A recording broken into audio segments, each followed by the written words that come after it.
Live કરવાની છું ઈ live રોકવા માટે મને મારા ગુરુનો આદેશ આવ્યો કે ભાઈ લાઈવ નથી થવાનું, એટલે ગુરુનો આદેશ ઈ મારા કહેવાય ને શિરોમણી છે, અને એવા સારા સારા સાધુ સંતોનો આવ્યો કે ભાઈ સનાતન ધર્મને છાંટા ઉડે એવો આપણે લાઈવ નથી કરવાનું બેટા, લાઈવ ના કરતી, એટલે બધાનું માન સન્માન રાખીને હું હજુ વાત જ કરતી હતી.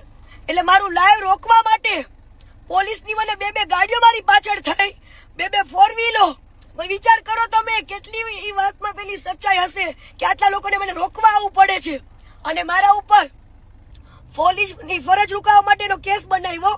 તો તમે લોકો જોઈ શકો છો વિડીયોની અંદર કે મને કોઈ પોલીસે બહાર કાઢી જ નથી કુંડની અંદર, બરાબર.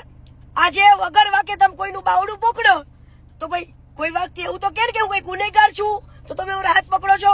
ઓલી પીએસઆઈ નાતી હતી, એ પીએસઆઈ નો હાથ પણ જો કોઈ પકડ્યો હોત ને પોલીસ વાળીએ તો એ શું કેત કે ભાઈ હું ગુનેગાર નથી, તમે મને આવી રીતે હાથ પકડો છો. તો ત્યાં કુંડની અંદર પીએસઆઈ જેવા અનેક લોકો પાણીની અંદર નાહ્યા છે, તો કીર્તિ પટેલ ઉપર એક જ ફરિયાદ કેમ ભાઈ મારું લાઈવ રોકવા માટે આટલું પોલીસ કેમ મારી પાછળ પડી છે, મારો પીછો કરે છે અત્યારે હાલમાં પણ, બરાબર. જય હિન્દ, જય સનાતન. હવે તો કઈ પણ થાય આ સચ્ચાઈ બહાર આવશે ને આવશે.